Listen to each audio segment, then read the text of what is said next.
was standing. You were there. Two worlds colliding, and they would never, ever tear us apart. Good evening.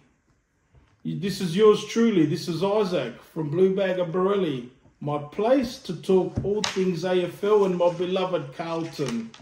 So, Port Adelaide done us a favour. They got us out of jail. I'm very grateful. I'm going to embrace it. 8th spot. We blew it, as we always do, the Carlton way. We sabotage our own position of good, and we always end up going bad. Port gave us a lifeline, so I'm going to wear this scarf for all the Port Adelaide people, and I've got a shout out to them, because we wouldn't be playing finals if it wasn't for them. We never should have put ourselves in that position in the first place. But anyway, that's how it ended up. So we'll take it. I have a special guest here tonight to join us. He's going to stir the pot a little bit with us. We're going to talk about our All Australian side, the AFL Team of the Year. We've combined a list. Here he is. They're up and about. Second. We finished second. They finished second at the end of the home and away. They're up and about, and so they should be. I'm going to thank your Port supporters. Ken Hinkley. I thank you, Ken Hinkley. I thank you, Trevor Spoke. I thank you, Ollie Wines. I thank you, Zach Butters. I thank you, Connor Rosey. And I thank you, Jason Horn-Francis, for winning the job, getting the job done against Freo. Thank you also to a few Port Power people. David K. Pecci, for starters. Dan Ferroni, Michael Vickers, and a few others like Andrew Fred, who's been on the journey with us this year as well.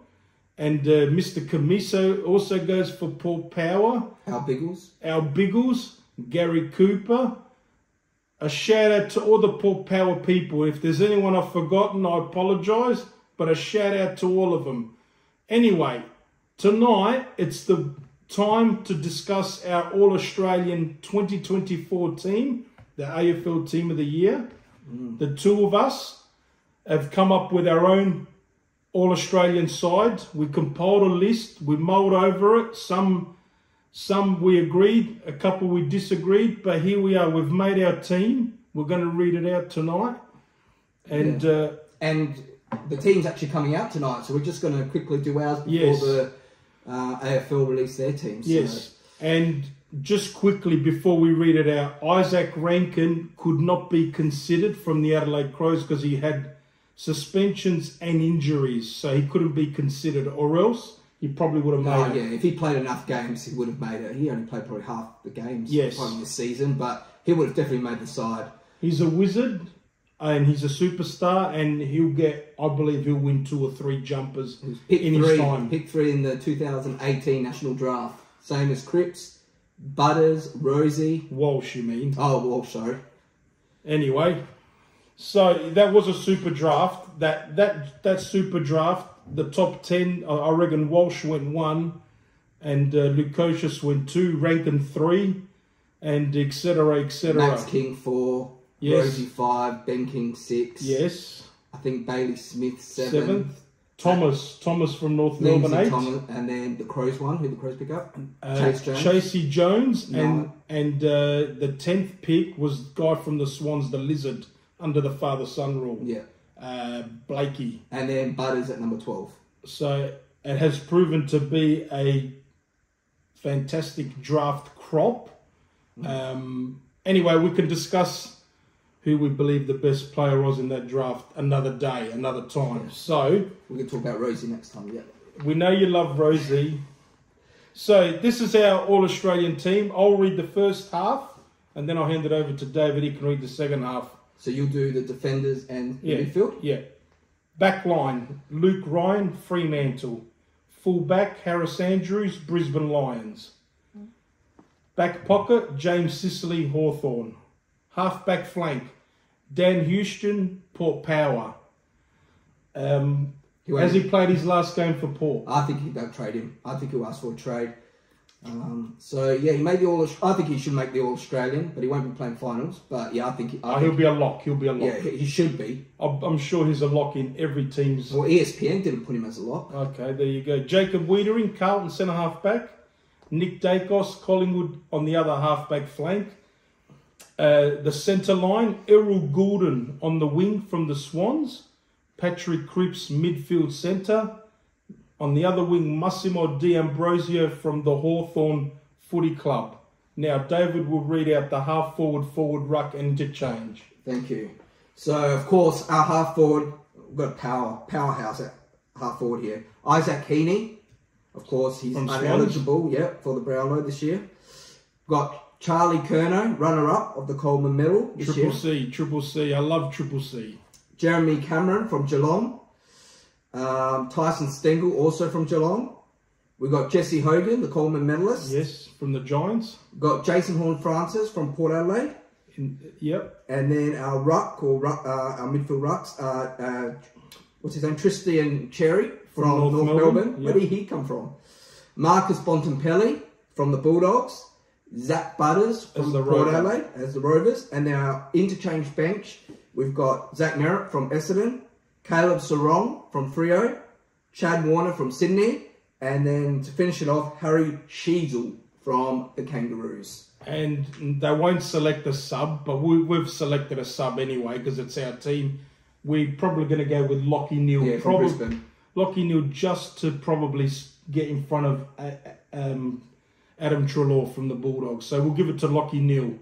Now, my pick for captain is Patrick Cripps.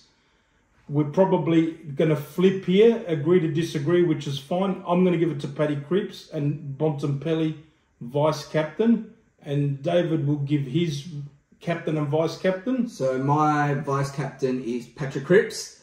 And the captain, I think, Bontempelli. He's been very consistent all year for the Bulldogs. I think he's probably the Bulldogs' best player ever, maybe. Yeah, I think he's tracking their way. Yeah. They're both great players. They both carry a huge toll and load for their teams. They lead on and off the field. Bontempelli's kicked 30 goals. Yeah. Pitch hitting forward, so... He's a tall midfield as well. Yeah, he's a great player, and Paddy Cripps has kicked 16 goals. And he helped Carlton get the finals. He wouldn't play finals if it wasn't for Patrick Cripps. Well, absolutely. He played every game this season, He did, absolutely. This has been a career best season for Patrick, and that's saying something because he won the Brownlow 2 years ago. He's on target for his 5th best and fairest at Carlton, which would be record equaling with Johnny Nichols. And he is my tip to win the best and fairest for Carlton this year. And who do you believe is the best and fairest? Who's your tip to win the BNF for Port this year? I think it's got to be one of these two here. It's either going to be Zach Butters. He's been consistent all year. He's been pretty good that they've tagged him a few games. But I think it'll be this man here. I think Jason Horne-Francis at 21, the #1 draft pick. I think he might just pinch it from Zach Butters. But it could, it'd have to be one of these two.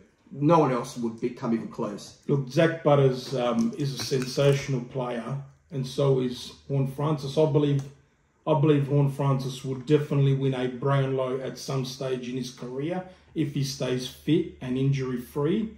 He's the modern-day Dangerfield. Oh, he just plays everywhere. He can play in the midfield, up half. Yeah. They play him at half forward. One-on-one contests. Yeah. He breaks through tackles. His disposals, inside 50s. His kicks inside 50s. He's a great finisher. You've got to be a good finisher. If you're a good finisher, that means that you're making the opposition pay full-toed odds when you get the ball. And that's the modern footy, You and when you've got Zach Butters and Rose in that team, you can't tag them all. So it allows Jason to kind of run wild a bit more.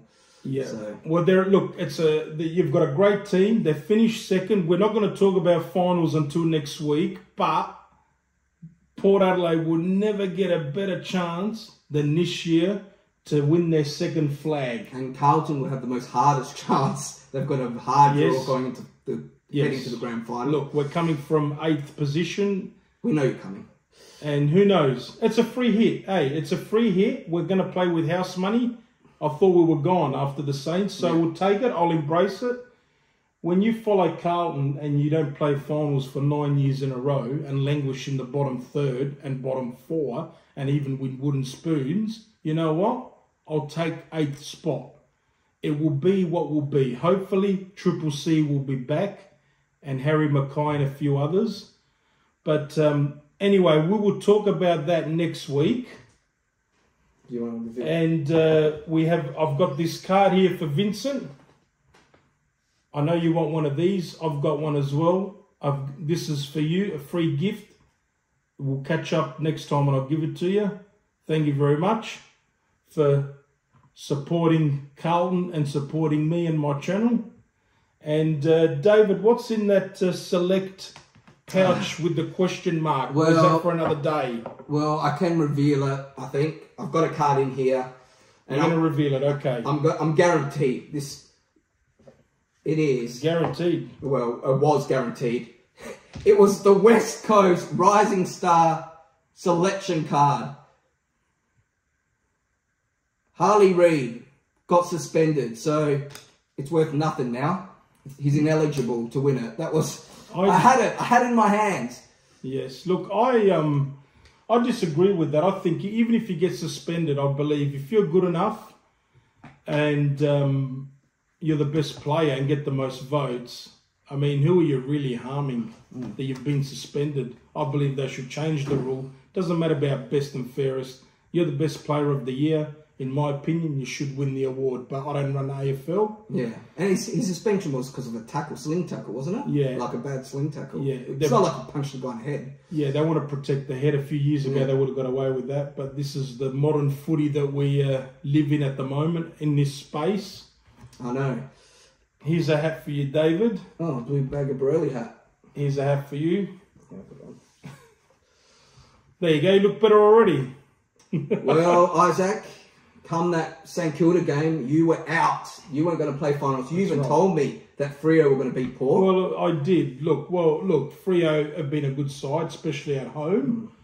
Not many teams win away. Yeah. You know. Well, you were out of the finals and Port pulled you back in. Just when you thought you were out, they pulled you back in. I'm very grateful. I'll embrace it. Shout out to Matty Mason who goes for the Cats. You finished 3rd. You will play Ken Hinkley, David Petch's Paul Power. Once again in a qualifying final. Once again. I think this is the 3rd time you're playing them. Yeah, and 2nd time at Adelaide Oval, maybe. So, yeah. Cheers. Salute to all the teams that have made the finals.